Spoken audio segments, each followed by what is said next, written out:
Sugianto, Prodi Matematika STKIP Muhammadiyah Kuningan akan menjelaskan tentang pedagogika, halnya dengan studi pendidikan. Baik, sebelum ke sistem pendidikan, kita harus mengetahui dulu pedagogika itu apa dan seperti apa. Ini dia, pedagogika adalah ilmu atau seni dalam menjadi seorang guru. Istilah ini merujuk kepada strategi pembelajaran atau gaya pembelajaran.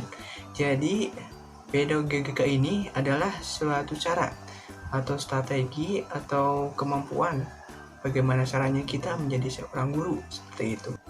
Oke, selanjutnya kita masuk ke materi inti, yaitu studi pendidikan.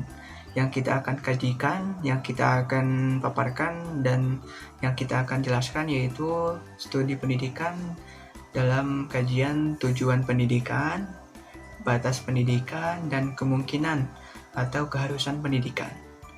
Seperti apa itu tujuan pendidikan, apa itu jenis-jenis pendidikan, apa itu manfaat tujuan pendidikan, dan sebagainya. Kita akan bersama-sama untuk belajar materi tersebut. Nah, tujuan pendidikan. Arti tujuan pendidikan, tujuan merupakan faktor utama yang hendak dituju. Menurut Hansberg, pendidikan merupakan proses pendewasaan seseorang, baik pada jasmani maupun rohaninya, mental, moral, sosial, dan emosi. Bisa disimpulkan bahwa tujuan dari pendidikan itu adalah kedewasaan. Misalkan, seorang itu anak kecil diajari oleh orang tuanya bersepeda. Mungkin dia juga bisa bersikap mentalnya bagus, emosional juga dalam bersepeda lebih baik. Ya, itulah proses kedewasaan ataupun tujuan pendidikan. Seseorang dikatakan telah mencapai kedewasaan. Tujuan pendidikan dalam arti sempit adalah bimbingan yang didirikan oleh dewasa kepada anak yang belum dewasa untuk mencapai kedewasaannya, seperti tadi. Maknanya, tujuan pendidikan adalah rumusan tentang apa yang harus dicapai oleh anak didik, dan tujuan ini merupakan arah bagi seluruh kegiatan pendidikan. Sedangkan tujuan pendidikan dalam arti luas adalah usaha manusia untuk meningkatkan kesejahteraan hidup sepanjang hayatnya. Jadi, tujuan pendidikan itu untuk meningkatkan kebaikan, baik secara emosional, mental, dan sebagainya. Itu akan diproses, akan berkembang dengan adanya tujuan pendidikan. Ya, selanjutnya, berdasarkan ruang lingkup luas dan sempitnya tujuan pendidikan, Hansberg mengemukakan bahwa jenis-jenis tujuan pendidikan itu ada beberapa macam, yaitu ada 6 macam. Yang ke-1 atau yang A, tujuan umum. Yang kedua, tujuan khusus. Yang ketiga, tujuan insidental atau sewaktu. Yang keempat, tujuan sementara. Yang kelima, tujuan tak lengkap. Dan yang keenam, tujuan intermediate atau perantara. Nah, yang A, ada tujuan umum. Tujuan umum adalah tujuan akhir yang akan dicapai oleh seseorang melalui pendidikan. Apabila tujuan pendidikan adalah kedewasaan, maka semua kegiatan pendidikan harus ditinjau pada kedewasaan agar tujuan umum pendidikan itu dapat tercapai. Tujuan akhir pendidikan adalah membentuk insan kamil atau manusia sempurna, sehingga dapat dikatakan bahwa tujuan umum atau akhir pendidikan ialah membentuk insan yang kamil, yang sempurna, yang dewasa jasmani maupun rohaninya, seperti moral, intelektual, dan sebagainya. Nah, di sini ada contoh, yaitu seorang anak sedang membuang sampah kepada tempatnya. Mungkin si anak ini sudah diajari oleh gurunya ataupun orang tuanya bahwa yang bagus itu membuang sampah kepada tempatnya, bukan membuang sampah sembarangan. Seperti sekarang masih banyak orang-orang yang membuang sampah sembarangan. Mungkin itu belum terwujud, belum sempurna dalam tujuan umum, dalam tujuan pendidikan. Maka kita selaku orang tua, selaku warga masyarakat Indonesia yang baik, kita harus memberitahu bahwa membuang sampah yang benar itu kepada tempatnya. Oke, selanjutnya poin B, tujuan khusus. Tujuan khusus merupakan pengkhususan dari tujuan umum. Kita tahu bahwa tujuan umum pendidikan adalah kedewasaan. Pengkhususan tujuan ini dapat disesuaikan dengan kondisi dan situasi tertentu. Misalnya, cita-cita pembangunan masyarakat, tugas-tugas suatu badan atau pendidikan, bakat dan kemampuan anak didik, kesanggupan yang ada pada pendidik, tingkat pendidikan, dan sebagainya. Di sini ada satu contoh, yaitu peserta ujian sedang bersungguh-sungguh mengerjakan ujiannya agar bisa mendapatkan nilai yang maksimal. Ini adalah contoh dari tujuan khusus, di mana siswi ini sedang fokus, sedang mengerjakan ujian, sehingga dia bisa mendapatkan cita-cita atau keinginan, menuangkan bakat dan kemampuannya untuk mendapatkan nilai yang maksimal, yaitu contohnya. Yang ke-C, tujuan insidental atau sewaktu. Tujuan ini disebut tujuan seketika karena tujuan ini timbul secara kebetulan, secara mendadak, dan hanya bersifat sesaat. Tujuan seketika ini meskipun hanya sesaat namun ikut andil dalam pencapaian tujuan selanjutnya. Melalui tujuan-tujuan ini akan diperoleh pengetahuan ataupun hubungan erat dengan kehidupan yang akan datang. Di sini ada contohnya, salah seorang pejalan kaki sedang menolong orang dengan cara memberi sedekah, yaitu kepada nenek yang sedang duduk di pinggir jalan. Ini adalah tujuan sewaktu atau sesaat. Ya, misalkan kita berjalan-jalan di pinggir jalan, ada nenek sudah tua yang sedang minta-minta, ya bolehlah kita sedekah seperti itu. Karena dengan bersedekah kita akan mendapatkan kemungkinan dan pasti Allah memberikan balasan yang lebih baik lagi kepada kita, dan Allah memberikan yang lebih-lebih dari kita. Contohnya rezeki yang akan sangat berlimpah, pengetahuan yang bagus, akal yang bagus, dan semuanya juga bagus insya Allah. Oke, D, tujuan sementara. Tujuan sementara ialah tujuan yang dapat dalam langkah-langkah untuk mencapai tujuan umum, merupakan pijakan untuk mencapai tujuan yang lebih tinggi. Dengan kata lain, tujuan sementara adalah tujuan pendidikan yang dicapai seseorang pada saat fase perkembangan. Nah, di sini sudah jelas ada contoh seorang ibu sedang berlari menjaga anaknya yang sedang belajar mengendarai sepeda. Mungkin kita semua juga pernah mengalami seperti ini, bahwa anak kecil tidak mungkin langsung bisa menaiki atau mengendarai sepeda.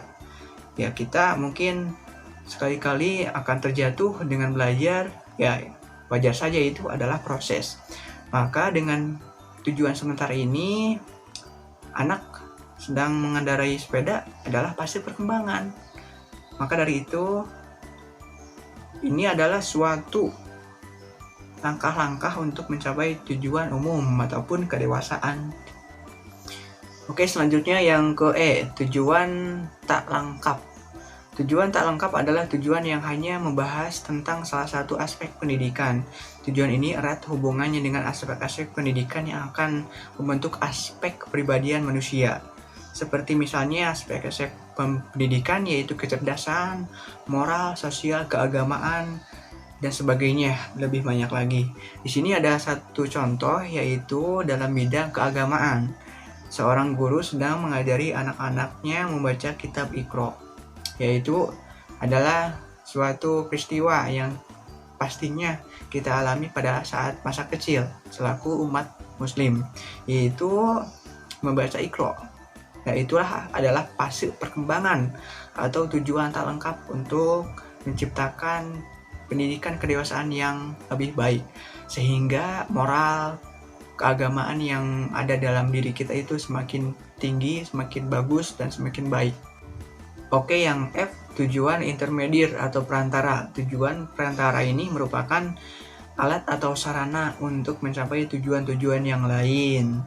Nah, di sini ada contohnya bahwa siswa sedang mengerjakan tugas PR dengan fokus. Ini adalah salah satu dari tujuan perantara, yaitu bahwa si anak ini bertujuan untuk menciptakan suasana yang bagus, suasana yang hebat, sehingga dia selalu mengerjakan tugas PR-nya dengan disiplin, dengan fokus, dengan sungguh-sungguh, sehingga ini adalah suatu alat atau sarana untuk mencapai keinginan tersebut. Oke, dari selain tujuan-tujuan pendidikan, di sini juga ada manfaat tujuan pendidikan. Apa sih manfaatnya bagi kita? Kita kan sudah pendidikan. Apa sih manfaatnya?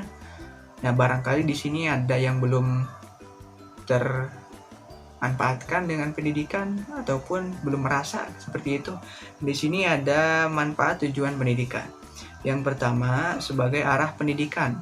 Tujuan akan menunjukkan arah dari suatu usaha, sedangkan arah menunjukkan jalan yang harus ditempuh dari situasi sekarang kepada situasi berikutnya. Seperti tumbuhnya moral dalam hati. Mungkin anak kecil suka nangis seperti itu, emosinya terlalu tinggi karena ingin bersepeda, karena ingin main, tetapi dilarang oleh orang tuanya. Tetapi sekarang mereka anak-anak kecil yang sudah dewasa sudah ingat sendiri bahwa main itu tidak perlulah gitu, tidak perlu berlebihan, akan mengacaukan pikiran dan sebagainya. Itulah dari tujuan pendidikan salah satunya, membentuk emosional, moral maupun kedewasaan dalam diri kita. Yang kedua ada tujuan sebagai titik akhir. Suatu usaha pasti memiliki awal dan akhir. Mungkin saja ada usaha yang terhenti karena suatu kegagalan mencapai tujuan, namun usaha itu belum bisa dikatakan akhir. Pada umumnya suatu usaha dikatakan akhir itu telah tercapai atau sukses. Seperti tadi, seorang anak yang belajar sepeda itu tidak langsung bisa, tetapi dia harus terjatuh dulu, harus berdiri lagi, harus terjatuh lagi dan berdiri lagi. Itulah proses untuk menciptakan kedewasaan ataupun salah satu dari manfaat tujuan pendidikan. Yang ketiga ada tujuan sebagai titik pangkal mencapai tujuan lain. Apabila tujuan merupakan titik akhir dari usaha, maka dasar ini merupakan titik tolaknya. Dalam arti bahwa dasar tersebut merupakan pandemen yang menjadi alas pemulaan setiap usaha. Seperti itu. Seperti tadi, siswa sedang fokus untuk mengerjakan ujian, seorang siswa sedang mengerjakan PR dengan sungguh-sungguh. Itulah titik pangkal untuk mencapai tujuan, dan itu manfaat dari tujuan untuk mencapai keberhasilan atau keinginan. Dan yang keempat, yang terakhir mungkin memberi nilai pada usaha yang dilakukan. Ya, inilah manfaat dari tujuan pendidikan. Memberi kesan, memberi saran, memberikan kedewasaan, memberikan kita ilmu, pengetahuan. Itulah manfaat tujuan pendidikan. Dan akhirnya kita akan mendapatkan kesuksesan ataupun keberhasilan. Itulah dari manfaat tujuan pendidikan. Oke, mungkin cukup sekian dari tujuan pendidikan. Materi yang selanjutnya yaitu batas pendidikan akan dijelaskan oleh teman saya, rekan saya yaitu Susi. Silahkan. Perkenalkan, nama saya Susi Susilawati. Saya di sini akan memaparkan materi tentang batasan pendidikan. Batasan pendidikan dapat diartikan sebagai ketidakmampuan atau ketidakberdayaan pendidikan dalam melakukan tugas-tugas pendidikan. Batas-batas yang mempengaruhi pendidikan tersebut adalah sebagai berikut. 1. Pendidikan. 2. Aspek pribadi anak didik. 3. Alat pendidikan. 1. Pendidik. Pendidik ialah orang dewasa yang bertanggung jawab membimbing anak untuk mencapai kedewasaannya. Yang dimaksud pendidik di sini adalah orang tua dan seorang guru. Keduanya memiliki peran yang sama penting dalam membantu proses pencapaian kedewasaan anak. Pendidik memiliki karakter bermacam-macam, diantaranya yaitu 1. Pendidik yang ikhlas, yaitu pendidik yang diridhoi Allah Subhanahu wa Ta'ala. 2. Pendidik adalah orang mulia. 3. Pendidik yang sabar akan mendapatkan kebaikan dari Allah Subhanahu wa Ta'ala. 4. Pendidik ialah pahlawan. Pendidik yang berkualitas ialah pendidik yang membawa anak didiknya ke jalan Allah Subhanahu wa Ta'ala. Aspek pribadi anak didik. Aspek pribadi anak didik ialah anak didik adalah seorang manusia individu. Menurut Abu Ahmadi, individu adalah seorang yang tidak bertanggung. Menurut Abu Ahmadi, individu adalah orang yang tidak tergantung pada orang lain. Dalam arti benar-benar seorang pribadi yang menentukan diri sendiri dan tidak dapat dipaksa dari luar, mempunyai sifat-sifat dan keinginan sendiri. Kondisi inilah yang membatasi sebuah pendidikan berhasil atau tidaknya suatu pendidikan. Sangat tergantung pada seberapa jauh anak didik mampu menerima pendidikan yang diberikan. Ada beberapa macam anak didik. Anak didik yang sangat baik, yaitu rapi, unggul, tekun, hebat, mandiri, disiplin, berprestasi, mengharumkan nama sekolah, keluarga, bahkan bisa negara. Yang kedua, anak didik baik, yaitu selalu rapi, mentaati peraturan, dan melakukan amanah. Yang ketiga, anak didik tidak baik, kurang rapi, sembarangan, tidak mentaati peraturan, merendahkan sekolah, dan selalu mencari masalah dengan sekolah. Misalkannya, anak didik yang tidak baik itu, misalkan dia melakukan tawuran dengan sekolah lain, atau masuk sekolah telat. Yang ketiga, alat pendidikan. Alat pendidikan merupakan suatu perbuatan atau situasi yang dengan sengaja diadakan untuk mencapai suatu tujuan pendidikan. Alat pendidikan digunakan untuk mendidik anak secara pedagogis. Alat pendidikan digunakan untuk mendidik anak secara pedagogis. Macam-macam alat pendidikan, jika ditinjau dari wujudnya, dapat berupa perbuatan pendidik, dapat berupa perintah tujuan. Perbuatan pendidik dapat berupa teladan, perintah, pujian, teguran, ancaman, hukuman. Benda-benda sebagai alat bantu seperti meja, kursi belajar, papan tulis, buku, pensil, pulpen, kapur, dan lain-lain. Pemaparan materi selanjutnya akan dilanjutkan oleh Saudari Sulistiawati. Baik, kita lanjutkan ke pembahasan yang selanjutnya, yaitu kemungkinan dan keharusan pendidikan. Kemungkinan dan keharusan pendidikan adalah hal-hal yang menyebabkan dimungkinkan dan diharuskannya pelaksanaan tugas-tugas pendidikan.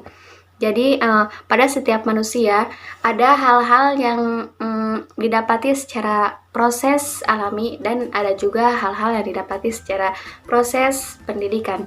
Hal-hal yang didapati secara proses alami, contohnya yaitu jenis kelamin, watak, bakat dari individu masing-masing.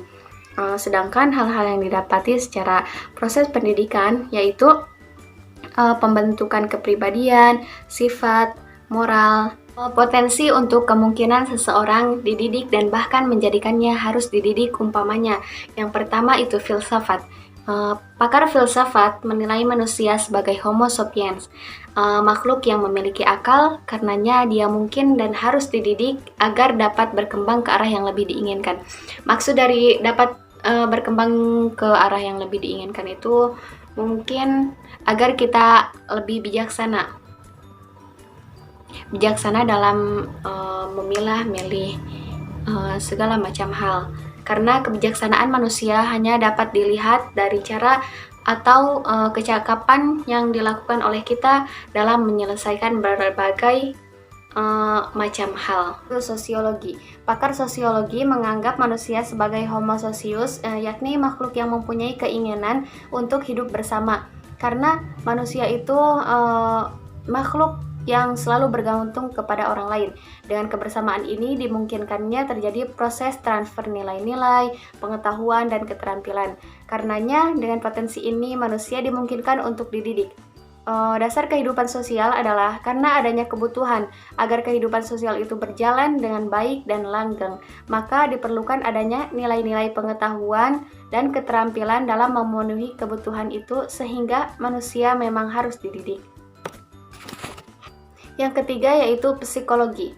Dalam pandangan psikologi, bahwa manusia bukan hanya terdiri bentuk lahir dengan panca inderanya saja, tetapi juga memiliki aspek psikis dengan berbagai dimensinya, seperti emosi, intelijensi, konasi, imajinasi, atau daya khayal, dan lain-lain.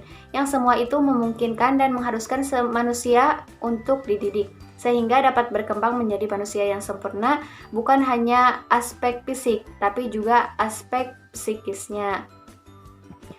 Yang selanjutnya yaitu antropologi. Dalam pandangan antropologi, manusia adalah makhluk yang berbudaya karena manusia mempunyai akal dan rasa keingintahuan dan punya kemampuan fisik untuk mengembangkannya. Potensi akal dan keingintahuan serta kemampuan untuk mengembangkan ini adalah potensi yang menyebabkan manusia mungkin dan harus dididik sehingga budaya manusia terus berkembang ke arah kesempurnaan. Selanjutnya yaitu psikologi agama. Dalam pandangan psikologi agama, manusia adalah makhluk yang memiliki potensi beragama. Potensi ini dapat menjadi dasar bagi dimungkinkannya manusia dididik dan merupakan suatu keharusan untuk mendidiknya agar menjadi manusia yang beragama secara benar. Yang terakhir adalah agama Islam. Sebagai sebuah agama yang universal, Islam memandang manusia sebagai makhluk yang memiliki 3 unsur pokok, yaitu tubuh, hayat, dan jiwa. Tubuh bersifat materi, tidak kekal dan dapat hancur. Hayat yang berarti hidup akan hancur bersama dengan datangnya kematian. Sedangkan jiwa bersifat kekal. Aliran-aliran dalam pendidikan. Yang pertama, aliran nativisme.